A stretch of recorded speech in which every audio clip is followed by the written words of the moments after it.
policy would then have to be in place before the enabling legislation. It's a chicken and an egg. You can't do anything about it until the enabling legislation is in place, because there's nothing to test.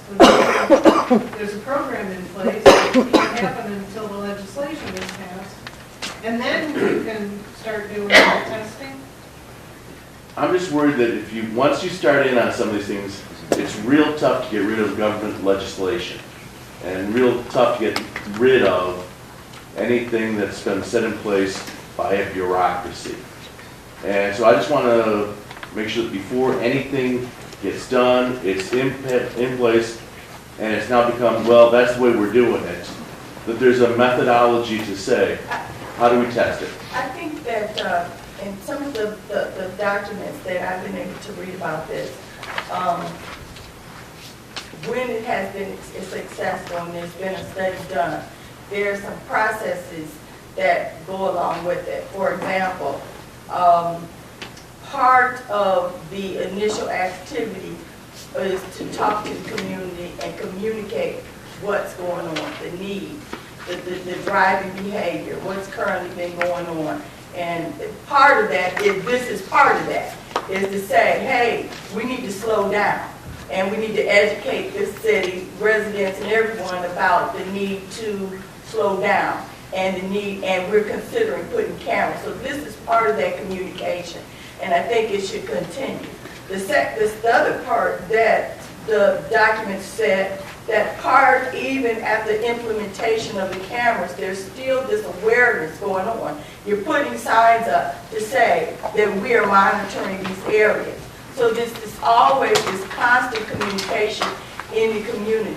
The Sun Messenger put an article in the paper, so it's not like people are not being informed now about what's going on and the need to change the behavior. I don't think that we need to do or spend thousands of dollars, I really don't, on a study, to study behavior, to study this or to study that, when we really all know, based upon what the chief has already given us, we know we have some speeding going on. We already know that. What we're trying to do here is to change the behavior and to do a little bit more efficiently. Now, do we need another study? Do we need to spend $10,000 or some odd dollars to do that? I don't think so. I don't think so. I think that's just laboring the process a little bit. But I do believe that we should be able to communicate and educate and continue to do that. And why not? Why can't we do it and still continue to do what we need to do? Ruth, what you just said is that you're out for the revenue and it's not behavior. I didn't say that. I absolutely did. That's how you inferred it. But I said how I said it, how I wanted to come out. Now you took it. I didn't say about the revenue. I said, well, I changed behavior. Those were my words. We spent $42,000 on a survey that was information we already knew. I don't understand why we can't spend a little money on a survey to make sure that this is what we really need to do.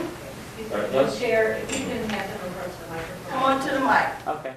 Chief, I have a question for you. You indicated that the use of the speed trailers was an effective way to slow down. I guess the speed trailers, those things that tell you how fast you're going, those are effective way to slow down. Well, an alternative suggestion might be to have more of those and have those around the city if that does in fact deter people from speeding. The second question that I have or comment is why, or it's my understanding that the penalty that is incurred from the speeding or the traffic infraction is not one that goes against your license. It's not a civil penalty. Or it is a civil penalty, right? Is that how that works? That is correct. And why is that? Because that's the way it's set up by the state of Ohio. The Ohio Revised Code allows us to implement these ordinances for a civil penalty. To answer your first question, though, with regards to the speed trailer, it does have an impact, but it's a short-term impact. It's not a long-term impact. So while that trailer is up there, it is impacting the speed of the people that are going by. But once the trailer goes down, the impact erodes and it no longer exists.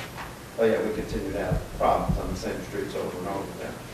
With regards to the legalities of the civil process and why is it a civil process and it's not, unfortunately, I'm not an attorney and I really don't have the expertise to answer that question, probably at a level that would be acceptable to you. Particularly if you're genuinely concerned with involving the public would be the lack of communication regarding any public hearing. I didn't see anything on the signboard out in front of City Hall. And I didn't notice anything in the public notices, so, and also when I believe there was a Ward 1 meeting, the use of the reverse 911 was used to advertise that meeting or to inform citizens of that, and I would think that a genuine effort to inform citizens of this pending legislation and a public hearing might have warranted those efforts as well. Thank you.